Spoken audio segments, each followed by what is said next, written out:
ஒரு 5 மகாராணிகளாவது மகாராஜுக்கு இருக்கணும்ல. எனக்கு அது கொஞ்சம் வருத்தமா இருந்தது. மகாராஜானா மகாராணியோட தான் இருக்கும்னு நினைச்சேன். அப்ப நாட்டை யார் தான் ஆள்றது? அந்த புறமே கதி ஆயிடுதான். மகாராஜாக்கள் அப்படிதானே இருந்தாங்க.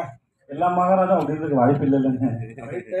இப்ப 50வது படத்திலேயே அந்த காலத்து மகாராஜா முதல்வர், பிரதமர், கவர்னர், ஜனாதிபதி. அதாவது மகாராஜ் கீழே தான் பதவி. நீங்க சொல்றது வந்து அது கீழே போயிடுதுல இல்லையா? இல்ல இந்த காலத்துக்கு. இந்த காலத்துக்கு என்ன மகாராஜாங்கிறது அப்படி யோசிச்சிருக்கல. எனக்கு இந்த படத்தை மகாராஜன் வச்சதே வந்து ஒரு சாமானியன் அவன் முடித்திருத்தும் தொழிலாளி. அவனுக்கு மகாராஜான் பேர் வச்சு அவனை அந்த அந்த சீட்டை சிம்மாசனம் ஆக்குனது இல்லை. அது நான் ரொம்ப ரசிக்கிறேன். ஸோ அதனால டைட்டில் வந்து 50 படம் அப்படி இருக்கும்னு நினைச்சு வைக்கவே இல்லை. அது அமைஞ்சு போச்சு. தயாரிப்பாளரும் சுதம் சார் இருக்கும்னு நான் நினைக்கல, இயக்குனர் இருக்கும்னு நினைக்கல. அது அமைஞ்சு போச்சு. ஸோ அது வந்து ஒரு இதுவாகிடுச்சு. ஸ்ட்ராங்காக இதாக வேணும்னு ஃபிக்ஸ் பண்ணது ப்ரொடியூசர். ரேண்டமாக இருக்கும்போது மகாராஜான்னு சொல்லும்போது இது வச்சுக்கலான்னு சொன்னார்.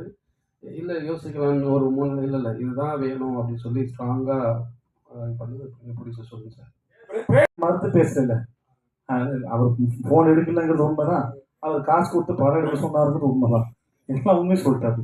முக்கியமாக அவருக்கு நிஜமாக நித்தினுக்கு வந்து இன்னும் பேசவோ மறைச்சு பேசவோ தெரியல. நான் சொன்னேன் கொஞ்ச நாள் பழகிடுண்டா, இன்டர்வியூலாம் பார்த்து கற்றுக்கூடா, மற்றவங்க எல்லாம் பேசணும் பார்த்து கற்றுக்கோன்னு சொல்லியிருக்கேன். ஆமாம் சார், ஆமாம் சார், அதுதான் சார் படம் வந்து பார்த்து சொல்லுங்கள் சார். ஆனால் என்கிட்ட சொல்லுங்கள் சார், மக்கள்கிட்ட சொல்லாதீங்க சார் ப்ளீஸ்.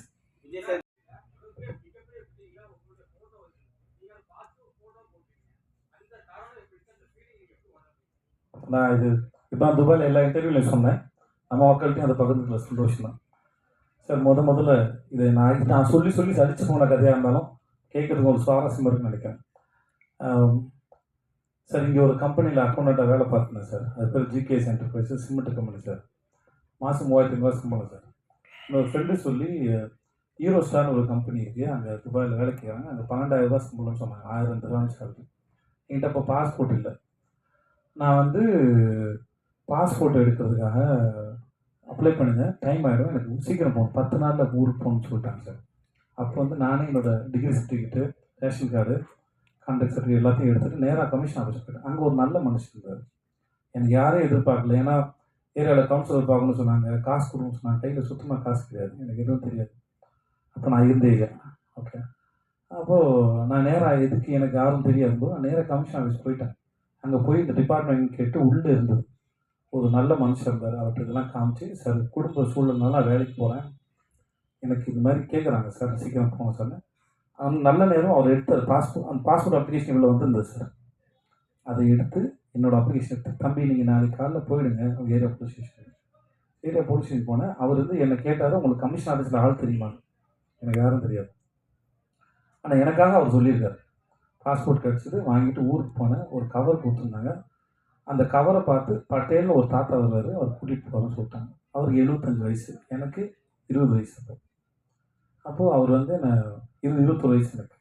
அவர் வந்தார், விஜய் அப்படின்னாப்புல கூப்பிட்டு போனால். வெளியே வந்தால் பாலைவனத்தில் மழை பெய்யுது.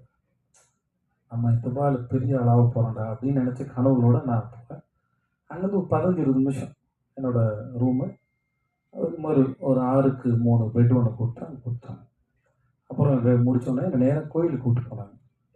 சரி, கோயிலுக்கும் போயிட்டோம், கன்ஃபார்ம் ஆகிடுச்சு நான் பெரிய ஆளாக சொல்லிட்டு சாமி பார்த்து அப்புறமா என்னோடய ஆஃபீஸ் போனேன், முதலாளியை பார்த்தேன். இப்படி அப்புறம் ஆனால் நான் நினச்ச அளவுக்கு வாழ்க்கை மாறல. அது ஓரளவுக்கு குடும்ப வறுமைக்கு சூழலுக்கு அது வசதியாக இருந்தது. நான் சம்பாரிச்சு போனேன். மாதம் 10,000 அனுப்பிட்டு இருந்தேன் நான். ஆனால் அங்கே சுற்றினது இப்போ நான் போகும்போது 3 வருஷமும் படித்து முடிச்சோட குடும்ப மேலே கொண்டு வரணும் நினைக்கிறோம். அந்த கனவுகளோட இளமையாக இருந்த காலத்தில் கனவு வந்து டெண்டராக இருக்கும்.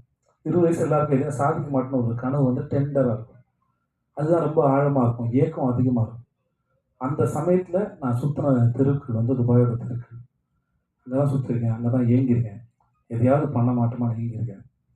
ஒரு ஆப்கானிஸ்தான் போகிறதுக்கு ஒரு செக்கோஸ்லோவாக்கியா கம்பெனியோட போய் இன்டர்வியூ அட்டன் பண்ணி ஃபஸ்ட் ஒன் செலக்ட் ஆகிட்டேன். அன்றைக்கி எனக்கு சம்பளம் தரதா சொன்னது 75,000 ரூபா. கிடச்சுன்னா அங்கே தான் போயிருப்பேன் நான். என்னோட அதிகம் படித்தவங்களுக்கு அடுத்த ரவுண்டில் நான் ஃபெயிலியர் ஆகிட்டேன், எனக்கு அது கிடைக்கல. ஸோ இப்போ அதுக்கப்புறம் திரும்பி வந்து பல வருஷம் கழித்து அந்த இடத்துல பார்க்கும்போது நான் அதை எதுவுமே பார்க்கல. நான் அங்கே ஏக்கத்தோடு சுற்றின அங்கே ஒரு வெண்டிங் மிஷின் இருக்கும். அந்த காசு போட்டால் இந்த அம்சத்து அந்த கூல்ட்ரிங்ஸ் விடலாம். வெண்டிங் மிஷின் ஒரு தினம் வச்சு இதை செலவு பண்ணலாமான்னு வேணாமான்னு யோசிச்சுட்டு, ஏன்னா அங்கே இருந்து என்ன மாதிரி பழங்களோட நிலைமை அதுதான். ஏன்னா காசு இஷ்டம் செலவு பண்ணிங்கன்னா வீட்டுக்கு பணம் அனுப்ப முடியாது, கொண்டாட்டலாம் முடியாது. அங்கே வியாழக்கிழமை ஆனால் எல்லோரும் ஒன்று கூடுவோம், ஒன்றா சமைச்சு பிரியாணி சமைச்சு சாப்பிட்டுட்டு அப்புறம் துணியெலாம் துவைச்சி காய போட்டுட்டு சாயந்தரம் அங்கே கிரிக்கு இருக்கும். அந்த ஊரை பருதுபாய் தேரடம் இருக்கும். அங்கே போய் சும்மா இருந்துட்டு திரும்பி இவ்வளோ தான் இருக்கும். ரூமை சுத்தம் பண்ணுறதும் பாத்ரூம் கழுவுறதும் சமைக்கிறதும் இவ்வளோ தான் வாழ்க்கை. இதை தாண்டி கனவு காண கூட நேரம் இருக்காது. ஸோ அந்த ஞாபகங்கள் தான் வந்துட்டு இருந்தது. எனக்கு இது தெரியவே இல்லை. இந்த இடத்துல இருக்கணும் பாரு. அப்போது அன்னைக்கு நான் ஏக்கத்தோடு சுற்றின அந்த நாள் வந்து எனக்கு சொல்லியிருக்கு, உனக்கு ஒரு நாள் பரிசு இருக்குடா இந்த இடத்துல. ஸோ ஒவ்வொரு நாள் பின்னாடி வேற ஒரு நாளோட சேர்ந்து ஒரு முடிச்சிருக்கேன். ஒவ்வொரு விதைக்கு பின்னாடி ஒரு பெரிய மரம் இருக்குது, அதில் நிறைய பறவைகளுக்கு கூடு இருக்குங்கிறது தெரியாதுல்ல, அது அந்த விதைக்கு தெரியாது இல்லையா? அதை போல தான் ஒவ்வொரு நாளையும் நான் பார்க்குறேன். நான் மாஸ்டர்ல இருந்து எல்லாமே அது இறங்குனது இல்லை. அது பேர் முதல்ல வந்து இறங்குனது இல்லை. கேரக்டரைஸ் போக ஆரம்பிச்சீங்க. கண்டிப்பாக கிடையாது. அது அப்ரோச் இல்லைன்னு சொல்லுவேன். நீங்கள் வில்லன் இல்லாமல் ஹீரோ இல்லை, தீமை இல்லாமல் நன்மையின் அருமை தெரியாது, வெயில் இல்லாமல் நிழல் தெரியாது. அவ்வளோதான் கணக்கே ஒழிய அது ஈக்குவல் பேலன்ஸ். என் கணக்கு அதுதான் ஒழிய நான் வில்லனாக பண்ணும்போது உங்களை எவ்வளோ என்டர்டெயின் பண்ணுறேங்கிறது ரொம்ப கவனமாக இருந்தேன். நான் வில்லனாக பண்ணி உங்களை போர் அடித்து ரொம்ப அவசியம் க்ரியேட் பண்ணிட்டேன்னா நான் ஹீரோ நடிக்கிற படங்களை பாதிக்கும். ஆனால் நான் வில்லன் அடிக்கும்போது எவ்வளோ என்டர்டெயின் பண்ணலாங்கிறது தான் கணக்கு. என்னவாக இருந்தாலும் சரி, அது போகிற போக்கில் பண்ணலன்னு சொல்லுவாங்க, வேற ஒன்றும் இல்லை. இல்லை 50-50 வந்து எல்லாருக்குமே மிக முக்கியமாக தருணமாக இருக்கும். ஏன்னா 50வது படம் திரும்பி பார்த்தா அது பேசணும் அப்படின்னு இருக்கும். ஏன்னா இங்கே 40-40 அடித்த மாதிரி உங்களுக்கு 50க்கு 50 அடிக்கணும் அப்படின்ற ஒரு எக்ஸைட்மெண்ட் இருக்கும். அப்படி இருக்கும்பொழுது இந்த கதையில இந்த 50வது படத்துக்கு இதை சூஸ் பண்ணா நல்லா இருக்கும் அப்படின்னு எதை வச்சு நீங்க தோணுச்சு? முதல்ல சரி எதுன்னு இங்கே யாருக்குமே தெரியாது. அப்படி தெரிஞ்சால் எல்லாருக்கும் சரியானதை கொடுத்துருவாங்க. அந்த கணக்கு எனக்கு தெரியாது. ரெண்டாவது, இந்த கதை கேட்கும்போது ஒரு டைரக்டரோட பேஷன். கதை யார் வேணா சொல்லலாம், கதை யார் வேணா, அது எடுக்கிறவங்ககிட்ட தான் இருக்கு. ஒரு கதையை எப்படி மக்கள்கிட்ட கொண்டு போய் சேர்க்க போகிறோம், மக்களின் ரசனை என்ன, டைரக்டரோட சாய்ஸ்லாம் எல்லாமே இயங்குது. எனக்கு இந்த டைரக்டர் ரொம்ப பிடிச்சிருந்தது. நான் குரங்கு பொம்மையை பார்க்கல, ஷூட்டிங் போகிறதுக்கு ஒரு 4 நாள் முன்னாடி 2 நாள் முன்னாடி தான் படமே பார்த்தேன். அப்போ தான் பார்த்துட்டு அவங்க பேசினேன். மற்றபடி டைரக்டர் எனக்கு ரொம்ப பிடிச்சிது. ஸோ இந்த கதை நல்லா இருந்தது. அப்போது 50வது படம் அனௌன்ஸ் பண்ணணும். இவர் சொன்னார், சுதன் சார் சொன்னார், சார் நானே பண்ணிடுறேன் 50வது படத்தை அப்படின்னு. எனக்கு 25வது படமும் நல்லா பண்ணி கொடுத்தாரு. எனக்கு அவர் மணி பெரிய நம்பிக்கை. ஸோ அப்படி தான் அமைஞ்சது. இது எந்த பிளானும் இல்லை. அப்புறம் எனக்கு வந்து 50வது படம் நல்லா ஓட நினச்சா அப்போ 49, 51வது படம் நான் எல்லா தயாரிப்பும் படம் போட்டு எடுக்கிறாங்க. ஸோ எல்லா படமும் ரொம்ப முக்கியமான படம் தான் ஒழிய 50ங்கிறது ஒரு கடந்து அந்த பாதையை ஒரு ஞாபகப்படுத்துறதான்னு சொல்லி அதை தாண்டி வேறு ஒன்றுமே கிடையாது. எனக்கு அந்த எண்ணம் கிடையாது 50 அடிச்சிடணும், 100 பெருசாக ஓடிடணும். அப்படி பார்த்தா சீதக்காதிக்க மாதிரி ஒரு படத்தை 25 படம் செலக்ட் பண்ணியிருக்க மாட்டேன். அந்த படம் வந்து நான் வர்றது 1/2 மணி நேரம் தான் வரேன் நான். ஆனால் ஒரு ஆர்ட் ஃபார்மோட ரெப்ரஸன்டேட்டிவ் அந்த கேரக்டர். கலை எந்த பாகுபாடும் இல்லாமல் எந்த வீட்டு பிள்ளையின் மீது கூட அது இறங்கும் அப்படிங்கிறது அந்த படம் சொல்ல வருது. அதுக்கு பணமோ பேரோ புகழோ பரம்பரையாக வர அறிவோ தெரியாது, எங்கே வேணால் இறங்கும் தான் அந்த படம் சொல்ல வருது. அப்படிப்பட்ட ஒரு படம் 25வது படமாக இருக்கிறதுல நான் பெருமைப்பட்டேன். அது அந்த படத்தை நம்பின அதில் ஒரு தயாரிப்பாளர். அது வியாபார ரீதியாக பெருசாக போகாதுன்னு அவருக்கும் தெரியும். ஆனால் நல்ல படம், என்டர்டெய்னிங்கான ஃபிலிம் தான் அது. ஆனாலுமே அதை நம்பினார்ல, அது அவருடைய நம்பிக்கை. எனக்கு அந்த மாதிரி படம் கிடைச்சது எனக்கு பெரிய சந்தோஷம். டைரக்டர் இது என்னால் முடிவு எடுத்துக்கிறேன். எனக்கே போர் அடிக்குது. ஸோ சில சமயம் ரொம்ப நல்லா இருக்குது, கதை அதை நிர்பந்திக்குது. விஷயம் என்ன ஆகிடுன்னா, வர எல்லாருமே உங்களுக்கு பேரம்பேத்தி இருக்கான வரைக்கும் சொல்ல ஆரம்பிச்சாங்க. அப்புறம் அவங்களுக்கு புரிய வைக்க வேண்டியதாக இருக்குது. நானும் எதுக்கு அந்த கேட்டை ஓப்பனாக வச்சுருக்கேன்னா, சம்டைம்ஸ் ரொம்ப எக்ஸைட்டிங்காக இருந்துச்சுன்னா ஒரு சில கதைகள் வந்து இப்போ மகாராஜா வந்து நான் வர்றதுக்கு முன்னாடி இல்லைப்பா எனக்கு வேண்டாம், எனக்கு இல்லை ஒரு 14-15 வயசு பொண்ணு எனக்கு பொண்ணாக இருக்கிற மாதிரி நான் நடிக்க வேணாம்னு சொல்லி வச்சுக்கோங்களேன், நான் இந்த கதையை மிஸ் பண்ணியிருப்பேன். ஸோ இந்த மாதிரி ஒரு அனுபவம் கிடைக்கும்போது அதை வந்து, ஏன்னா இது மாதிரி தான் மேரி கிறிஸ்மஸ் பண்ணேன், அதில் ஒரு 30 வயசு ஆள் தான் நான் அதில் சொன்னாலும் ஒரு சுதந்திரம் இருக்குல்ல, ஒரு ஆக்டராக நான் வந்து ஒரு ஒரு லாக் பண்ணிக்காமல் இருக்கிறதுல ஒரு ஃப்ரீடம் இருக்கிறதா நான் நினச்சிக்கிறேன். அதனால அந்த கேட்டை இன்னும் திறந்து வச்சுருக்கேன். வேறு ஒன்று அதே மாதிரி தோல்வி 200 கோடி 1000 கோடிலாம் பார்க்கவே இல்லை. நான் கொஞ்சம் வசூல் அண்ணன் நீங்கள் வர சொல்லி நீங்கள் நினச்சிக்கிறாங்கண்ணே, உண்மையாக ஆனால் எங்கள் பிரச்சனைலாம் நீங்கள் வந்து கேட்டீங்கன்னு வச்சுக்கோங்களேன், எனக்கு எவ்வளோ பேமெண்ட் பெண்டிங்கு, என்ன நடந்ததுன்னு அது அதை சொன்னேன்னு வச்சுக்கோங்க, சொன்னது போடாத செக்கு, கேட்காத காசுலாம் கணக்கு கேட்டிங்கன்னா நிஜமாக ஆச்சரியமாக இருக்கும். என்னதான் இருந்தாலும் படம் எடுக்க வராங்கல்ல, நம்புகிறாங்கல்ல, அதை மதிக்கிறது. வருத்தமாக இருந்தாலும் ஒரு ஒரு படம் எடுக்க வராங்கன்ற நம்பிக்கையில் தான் அது பண்ணுறோம். நீங்கள் என்ன கேட்டீங்க? வெற்றி தோல்வி அந்த மனநிலை எப்படி இருக்கு? வெற்றி வரும்போது அந்த வாரம் அவங்க மனநிலை எப்படி இருக்கு? சில படங்கள் எதிர்பார்த்த அளவுக்கு போகல, அந்த வாரம் மனநிலை எப்படி இருக்கு? நீங்கள் காரணத்தை அனலைஸ் பண்ணி முடிச்சிடலாம், வேற ஒன்றும் கிடையாது. சில சமயம் வந்து முன்னாடி தெரிஞ்சிடும் வேற காரணம். வேற ஒருத்தரால படம் உருவாச்சுன்னா ஒருத்தர் தவறு. ஒரு படம் பண்ணுறதுக்கு நிறைய பேர் தேவைப்படுறாங்க, தன் சூழல் தேவைப்படுது. அனலைஸ் பண்ணி பார்த்துட்டு அடுத்த முறை தப்பு பண்ணக்கூடாது அப்படின்னு மட்டும் நினச்சிக்கிறோம், அவ்வளோதான் இருக்கு ஒழிய மற்றபடி இல்லை. சரியாக இருந்தாலும் ஏன் இது நடந்ததுன்னு தெரிஞ்சுக்கிறதும், சரியில் இருந்த தவறு. இப்போ 96 வந்து பெரிய ஹிட் ஆச்சு. அன்றைக்கி நைட்டு வந்து பிரேம் சார் நான் ஃபோன் பண்ணேன், எல்லாரும் என்னை பாராட்டினாங்க. நான் 11 மணி இருக்கு நான் பேசினேன். சார் நான் எங்கெல்லாம் கேரக்டர் விட்டு வெளியே போகணும்னு நீங்கள் நினைக்கிறீங்க சார்? அவரும் ஒரு 5 இடம் சொன்னார். அது தெரிஞ்சுக்கிறது தான். அது ஒன்று வெற்றி அடைஞ்ச உடனே அது எல்லாம் சரி அப்படின்னு நான் நம்புறது இல்லை. ஜென்ரலாக அது நல்லதும் இல்லை. வெற்றியும் தோல்வியும் காரணத்தை ஆராய்ந்து பார்ப்பது சிறப்புன்னு நான் நினைக்கிறேன். ஸோ அவ்வளோதான், வேற ஒன்றும் இல்லை. மேற்கு தொடர்ச்சி மலை வழங்கிய நான் ப்ரொடியூசர், தயாரிப்பாளர். டைரக்டர் விஜய் சேதுபதி எப்போ பார்ப்பாங்க? நிஜமாக ரொம்ப ஆசை இருக்குது, உண்மையாக மாற்றுக்கிறதுல ஆசை இருக்குது. இன்னும் கொஞ்சம் பயம் இருக்குது, ஏன்னா அது சாதாரணமான வேலை இல்லை. இது ஒரு நாள் புரியும் போது நான் ட்ரை பண்ணி பார்த்துருக்கேன். ஆனால் ரொம்ப ஆசை இருக்குது. எனக்கும் வந்து கதை சொல்ல தெரியணும், அது அந்த நாள் இந்த ஃப்ரேமுக்குள்ளே கதை சொல்ல தெரியணும், அந்த அறிவு வரணும். சேகரிக்கிறேன், புரியும் போது நான் வந்து அறிவு என்பது ஒரு கர்ப்பத்தை போன்றது. எனக்கு அவரும் டெலிவரி ஆகும், அது கரெக்டாக நான் நினைக்கிறேன். அதான் தெரியல, அனுபவம் சேர்ந்து நான் சேர்ந்துருக்கும் தான் நினைக்கிறேன், தெரியல.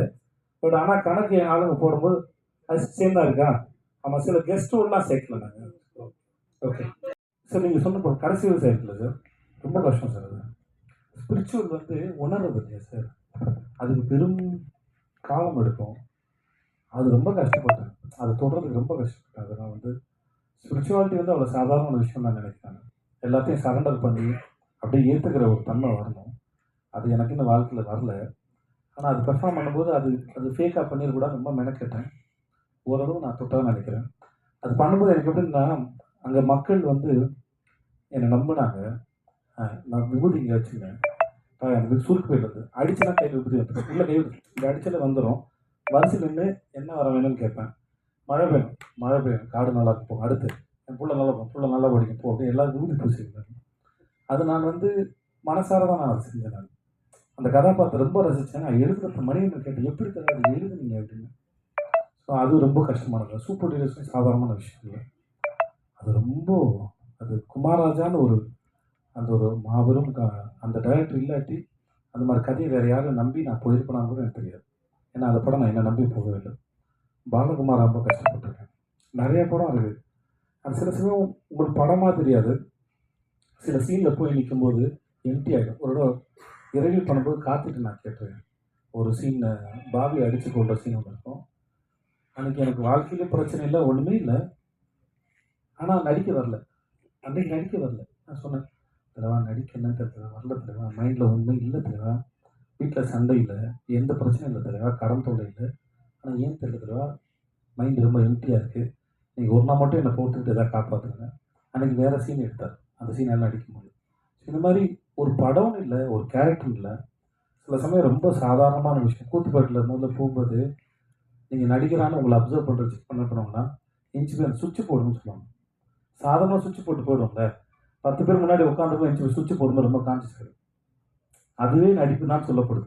ஸோ நடிப்புங்கிறது மிக அற்புதமான காட்சியோ கஷ்டமான காட்சியோ அழுது நடிக்கிறோம் இல்லை, எல்லாமே அதுக்குள்ளே போடணும், அந்த வேலையை உட்காரதான் போடணும்.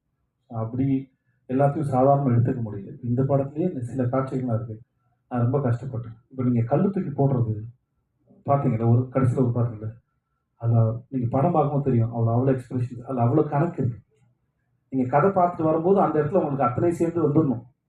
நான் அதை தொட்டுணும் உங்களுக்கு, நான் அதை கொடுக்கலன்னா அந்த இடத்துல நான் என்னென்ன வந்து ஏமாத்துக்கிறேன்னு அர்த்தம். ஸோ அதனால் இப்படி எல்லாத்துக்கும் ஒரு கணக்கு இருக்குன்னு சொல்லுவாங்க, வேறு ஒன்றும் இல்லை. தம்பி நான் முன்னாடி பண்ணிட்டு இருந்துட்டேன், 2013, 14, 15 பண்ணிட்டு இருந்தேன் நினைக்கிறேன். அப்போ எனக்கு வந்து ஒரு ஸ்டேஜில் பயம் வந்துச்சு, முதல்ல வராங்க யாருக்காவது அடி போட்டுரும் பயம் வந்துச்சு. அதனால ஒரு சீன் நிப்பாட்டிட்டாங்க. இல்லை வேறு வேறு ஊர்லேருந்து வராங்களா, வேனில் வராங்க, இருக்கா மற்றவங்க யாருக்கும் அக்கறை இல்லை அப்படி சொல்லி தயவுசெஞ்சு அப்படி எடுத்துக்காதீங்க. என்னுடைய சொந்த பயம் அது. அதனால் ஆடியோ லான்ச்சுக்கு யாரையும் கூப்பிட்றதில்ல. அங்கேருந்து பாருங்கள் போதுமானதான் இருக்கும். அந்த மாதிரி ஒரு காரணம். அப்புறம் எல்லாரும் பண்ணுறதுனால பண்ணணுமான்னு தெரியல. நான் ஒவ்வொரு ஷூட்டுக்கும் எங்கேயாவது வருவேன் இல்லையா, அந்த ஊர் பக்கத்தில் இருக்கவங்களாம் வந்துருங்க, நான் அங்கேயே ஃபோட்டோ எடுத்து அங்கேயே மீட் பண்ணிக்கிறேன் எல்லாரையும். கம்ஃபர்டபுளாக நீங்கள் அது வரைக்கும் அவங்க வேலையை பாருங்கள் அப்படின்னு சொல்கிறேன். இதுதான் எனக்கும் வர என்னோடய ஃபேன்ஸில் வந்து கம்ப்ளைண்ட் சொல்கிறாங்க. நீ கேட்குற அதே எனக்கும் என் ஃபேன்ஸ் கேட்குறாங்க, எதுக்கு எங்களை மீட் பண்ண மாட்டேங்கிறாரு பக்கம் மற்றவங்க மாதிரி. நான் மீட் பண்ணுறேன், அங்கே வரும்போது மீட் பண்ணிக்கிறேன். இதுக்கும் தனியாக அப்படி ஒன்று பண்ணணுமான்னு ஒரு கேள்வி இருக்குது. அதனால பண்ணுறேங்க, வேறு எந்த ரீசன் கேட்டேன். மும்பையில் ஒரு ஒரு ஒரு ஃபங்க்ஷன் ஒரு பார்ட்டியில் ஒன்று மீட் பண்ணோம். அப்போ அவர் படம் கென்னடின்னு ஒரு படம் இருக்குது, பார்க்க வரியான்னு எனக்கு கேட்டாங்க. என்னை முதல்ல ஹிந்தி படத்துக்கு அப்ரோச் பண்ணது அவர் தான் 2016. வாசன் பாலம் ஒரு டாக்டரோட இருக்காரு. அப்போது படம் காமிச்சார். நானும் இன்னொரு ப்ரெஸ்ஸில் அவருக்கு ஒரு நண்பர் இருந்திருக்காரு, ரிப்போர்ட்டர், அவரும் நானும் தான் படம் பார்த்தேன். முடிச்சுட்டு 3 பேரும் பேசிட்டு இருந்தோம். அப்போ நான் எனக்கு அந்த படத்தை பற்றின ஒப்பீனியன் சொன்னேன். அது அவர் பிடிச்சிருந்தது. அந்த படத்தில் வந்து கான்ஸில் ஸ்க்ரீன் பண்ணும்போது எனக்கும் தேங்க்ஸ் கார்டு போட்டிருந்தாரு. இந்த படத்தை நான் அப்ரோச் பண்ணோன்னே வந்து எனக்காக பண்ணி கொடுத்தாரு. கதை கேட்கும்போது ஓகே கொடுத்தாரு இல்லையா, எனக்காக வந்து பண்ணி கொடுத்தாரு. நடிச்சிட்டு இருக்கும்போது ஒரு சீனில் வந்து அவருக்கு ஷோல்டர் வந்து அடிபட்டு ஒரு மாதிரி அவ்வளோ பெருசாக நகர்த்த முடியல. அப்போது நாங்களாம் வருத்தப்படும் போது அவர் சொன்னார், நல்லவங்கள எனக்கு ஷோல்டர் இதுவாகி வலியாச்சு, அதனால் இந்த கை யூஸ் பண்ண முடியல, அது ஷார்ட்டுக்கு ரொம்ப நல்லா இருக்குனாரு. அவருடைய ஒரு டைரக்டராக இருந்தபோது ஹிந்தியில் கொஞ்சம் பயந்தான், கம்யூனிகேஷன் கேப் இருந்தது. எனக்கு ஓரளவு ஹிந்தி தெரிஞ்சவங்கள பேசி நான் அதை கொஞ்சம் உதவி பண்ணியிருந்தேன். ஆனால் ஒரு டைரக்டராக இருந்தாலும் அவரும் பெரிய டைரக்டர், அவர் எக்ஸலண்ட்டான டைரக்டர். அவருக்கு எப்படி சொல்கிறது, ஒரு நாள் கொஞ்சம் ஒரு நாள் தயங்கியிருப்பேடா, அவன் ஒரு நாள் தயங்கியிருப்பான். பட் ஆனால் ஒர்க் பண்ணும்போது அவர் அவ்வளோ ஸ்பேஸ் கொடுத்ததுனால இவன் நினச்சதை சொல்ல முடிஞ்சது. அவருடைய டெடிக்கேஷனும் ஒர்க் பண்ணதும் கடைசி நாங்கள் நினச்சிட்டோம் நல்லதாக போச்சு. ஐ திங்க் மம்தா சொன்னாங்க, மம்தா விரமின்னு சொன்னாங்க, இந்த படத்தில் வந்து எல்லா காஸ்டியூமுக்கும் எல்லாருமே சரி, அனுராக் சாப்பில் வந்து எல்லாருமே சரி, இந்த படத்துக்கு அமைஞ்ச ஒரு வரம் தான். சில இந்த குத்துறண்டா இந்த படத்தில் நம்ம என்னதான் தேடினாலும் சில சமயம் அமையறது இருக்குல்ல, அது அமைஞ்சது. அது முழுக்க இவனுக்கே போய் சேருதான், இவனுக்கு கிடைச்ச பாக்கியமாக தான் நான் பார்க்குறேன். இந்த இயக்குனர் பேசுவார், இப்போ இது இருக்காது, நீங்கள் வந்து ஜாலியாக இருக்கும், எனக்கு அமையலை. அப்படி இப்போ பாலகுமார் வந்து அமைஞ்சது, அம்மையின் அதான் சொன்னேன், அம்மையின் வந்து இப்போ எழுதுனவங்க மட்டும் நம்பினா பார்த்தாது, நடிக்க போகிற நான் நம்பினாதான் என்ன நம்பி படம் பார்க்க வர உங்களுக்கு நான் சரியாக கொடுக்க முடியும்னு அர்த்தம். அப்போ அதே மாதிரி ஒரு எழுதிட்டு வந்து அது நடக்காது. அது ஒரு மூடு, வேற ஒரு மூட்லேயும் அதை கொடுக்கணும். சார் 2 வச்சு ஆனால் அந்த படம் பார்க்குற அப்படி சொல்லி வாய்ப்பு இல்லை. இல்லை இதனால சொல்லிக்குவேன், நான் அவ்வளோ ஒர்க் பண்ணுறது கம்ஃபர்டபுள்னு சொல்லியிருக்கேன். அது எப்படி சொல்ல முடியும், அவ்வளோ அப்படி சொல்லியிருந்தீங்க. ஓகே. அதுக்கப்புறம் நிறைய படத்தில் நிறைய ஹீரோயின்ஸ் கூட நடிச்சிட்டீங்க. இப்போ அதே கொள்கையில் தான் இருக்கீங்க. உங்கள் கேள்விக்கு நான் முக்கியம் சொல்லி எவ்வளோ உங்களை வந்து நான் எவ்வளோ முக்கியம் நினைச்சேன். இந்த கேள்வி முக்கியம், இதில் பதில் சொல்லணும் நான் நினைச்சேன். இது வந்து இதுதான் நியாயமா? ஓகே. எல்லாம் மம்தாவாக இருக்கட்டும், அபிராமியாக இருக்கட்டும், உங்களை என் கூட ஒர்க் பண்ண அத்தனை பேரும் நான் ரொம்ப அழகான ஒரு அனுபவம் எனக்கு வேலை செஞ்சது. அதனால யாருக்கும் குறைச்சிட்டு இல்லை. அந்த மாதிரி நினைப்பு எனக்கு கிடையாது. ஒரே ஒரு கேள்வி. வேண்டாம், இதுக்கு வந்து இல்லை நீங்கள் படம் பாருங்க தெரியும் மகாராணி யாருன்ற படத்தில்